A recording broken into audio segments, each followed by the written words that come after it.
Assalamualaikum warahmatullahi wabarakatuh. Kali ini saya akan menjelaskan tentang perpindahan kalor. Yuk kita simak penjelasan dari saya berikut ini.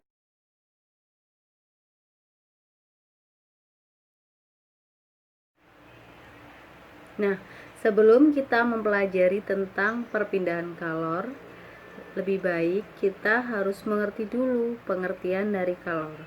Kalor adalah energi panas yang berpindah dari benda yang bersuhu tinggi ke benda yang bersuhu rendah.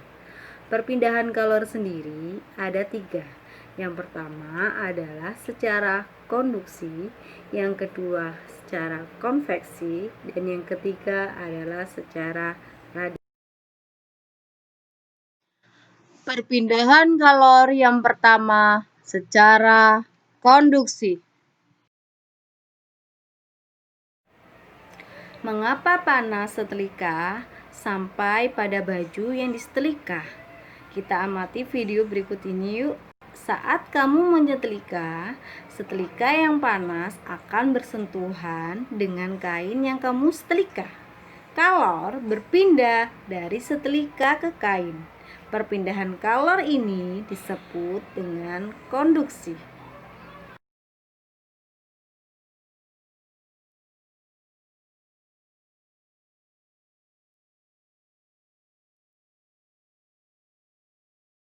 Pengertian konduksi. Sebelum kita mengetahui pengertian konduksi, kita pahami melalui video berikut ini. Ada seorang laki-laki memegang sebatang besi, diletakkan di dekat api. Lama-kelamaan, tangan orang tersebut terasa panas. Mengapa demikian?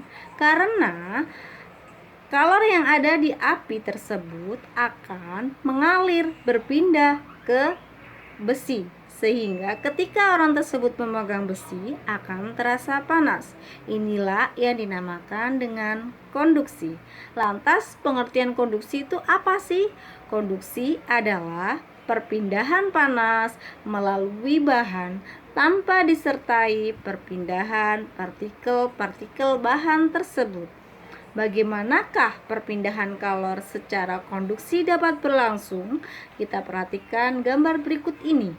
Saat suhu naik, partikel akan bergetar lebih cepat. Semakin bergetar lebih cepat, maka partikel tersebut akan saling berbenturan. Semakin saling berbenturan, partikel tersebut akan bergetar makin cepat lagi. Semakin cepat lagi, akibatnya suhunya naik. Kalau suhunya semakin tinggi, kalornya yang berpindah, tetapi partikel tersebut tidak ikut berpindah. Itulah perpindahan kalor secara konduksi.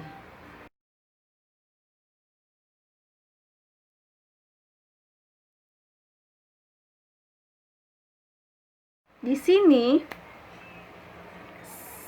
ada konduktor dan ada isolator. Konduktor adalah bahan yang mampu menghantarkan panas dengan baik. Contohnya adalah perak, emas, tembaga, dan aluminium. Sedangkan isolator adalah bahan yang menghantarkan panas dengan buruk. Contohnya adalah kayu, bata, styrofoam, dan plastik.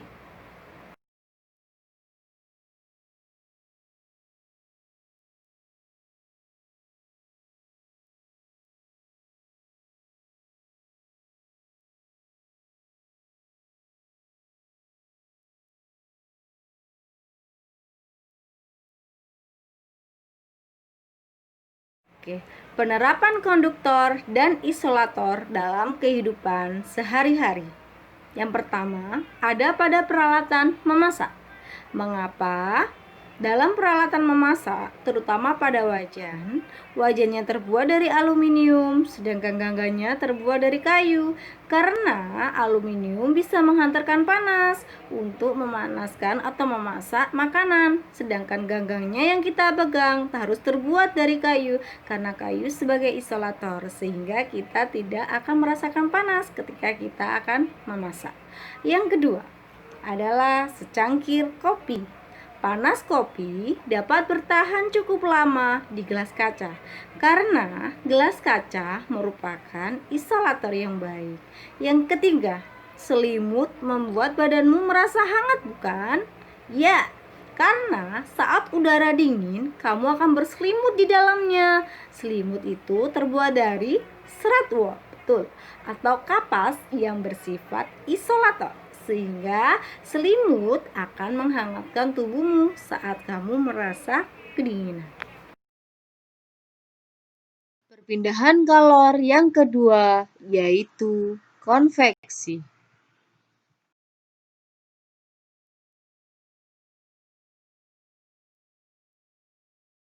Perpindahan kalor yang kedua adalah konveksi. Perhatikan video berikut. Ketika air bagian bawah dipanaskan, ternyata air bagian atas juga ikut panas. Berarti ada cara perpindahan panas yang lain pada air tersebut. Inilah yang dinamakan dengan konveksi. Saat air bagian bawah tadi serbuk-serbuknya akan mendapatkan kalor dari pemanasnya, bukan? Nah, partikel air memuai sehingga menjadi lebih ringan. Karena menjadi lebih ringan, akhirnya air yang bagian bawah yang ada serbuk-serbuknya tadi akan bergerak naik dan digantikan dengan partikel air dingin yang ada di atasnya. Panas dari bagian bawah akan berpindah bersama aliran air menuju bagian atas. Proses ini dinamakan dengan konveksi. Lantas, apa konveksi itu? Konveksi adalah perpindahan kalor dari satu tempat ke tempat yang lainnya bersama dengan gerak partikel-partikel bendanya. Oke, arus konveksi. Arus konveksi bisa kita lihat pada proses terjadinya angin darat dan angin laut. Ini kita pelajari karena ini bermanfaat sekali bagi nelayan yang akan mencari ikan. Untuk pengertian dan penjelasannya lebih lanjut, kita bisa menonton video berikut ini. Kapankah angin darat dan angin laut terjadi? Angin bertiup dari daerah yang bersuhu rendah ke daerah yang bersuhu tinggi. Pada malam hari, udara di atas daratan lebih dingin daripada udara di atas laut, sehingga udara dari laut bergerak ke atas dan diisi oleh udara dari darat. Oleh karena itu, angin darat terjadi pada malam hari. Angin darat ini dimanfaatkan oleh para nelayan untuk melaut. Itulah sebabnya para nelayan pergi melaut di malam hari. Dan pada siang hari, udara di atas daratan lebih panas daripada udara di atas laut, sehingga udara dari darat bergerak ke atas dan diisi oleh udara dari laut. Oleh karena itu, angin laut terjadi pada siang hari.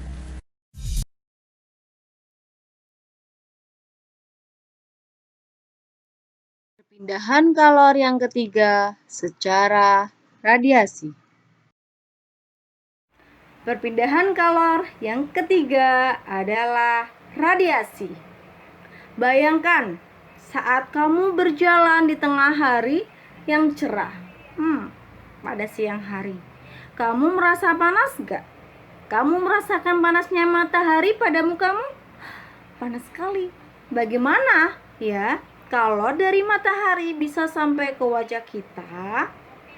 Nah, itu karena adanya proses perpindahan kalor yang dinamakan radiasi. Lantas, radiasi itu apa sih? Nah, radiasi adalah perpindahan kalor tanpa memerlukan zat perantara atau medium. Baik, radiasi bisa kita lihat dalam kehidupan sehari-hari. Kalian pernah merasakan berkemah bukan? Ketika malam hari, tentu kalian akan membuat api unggun. Untuk apa? Untuk menghangatkan badan kalian. Kamu juga merasakan akibat radiasi kalor saat menghadapkan telapak tanganmu di dekat api unggun bukan? Udara merupakan konduktor yang sangat buruk, dan udara panas api unggun akan bergerak ke atas. Namun, kamu yang berada di sampingnya api unggun dapat merasakan panas tersebut. Inilah yang dinamakan dengan radiasi. Video berikut ini akan menjelaskan tentang percobaan perpindahan kalor secara konduksi. Kalian nanti akan melakukan percobaan, yaitu perpindahan kalor secara konduksi. Untuk langkah percobaannya hampir mirip seperti video ini. Jadi kalian perhatikan baik-baik ya video berikut ini. Animasi percobaan perpindahan kalor konduksi. Alat dan bahan yang digunakan: 1. Mentega. 2. 2 biji kedelai. 3. Sendok logam. 4. Sendok plastik. 5. 2 gelas air panas. Langkah-langkah percobaan: 1. Tempelkan mentega pada sendok plastik. 2. Tempelkan mentega pada sendok logam. 3. Tempelkan kacang kedelai pada mentega yang ada di sendok. 4. Masukkan kedua sendok dalam gelas berisi air panas dalam posisi terbalik. Tunggulah beberapa saat, kemudian amatilah yang terjadi pada kacang kedelai.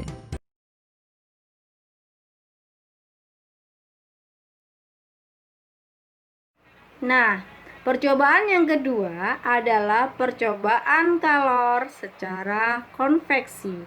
Ini nanti videonya juga hampir sama seperti yang ada di LKS yang Ibu bagikan. Jadi, kalian akan melakukan percobaan tersebut. Untuk itu, perhatikan baik-baik ya video berikut ini. Ada wadah tembus pandang, kita udah sediakan gelas ya. Kita udah sekalian isi airnya. Kemudian ada pewarna makanan. Nah, pewarna makanan. Kemudian ada sedotan, itu untuk nanti ngambil pewarna makanannya. Kita akan ganti dengan tusuk sate. Kemudian kita juga sediakan es batu secukupnya. Nah, ini dia es batunya. Baik. Nah, langkah-langkah yang akan kita lakukan yaitu yang pertama, isi wadah menggunakan air keran hingga agak penuh. Oke. Gelasnya kita udah isi dan airnya juga sudah tenang. Nah, kemudian setelah airnya tenang, teteskan 1 tetes cairan pewarna menggunakan sedotan. Oke. Nah, caranya kalau pakai sedotan seperti ini, sedotannya dimasukkan ke pewarna, kemudian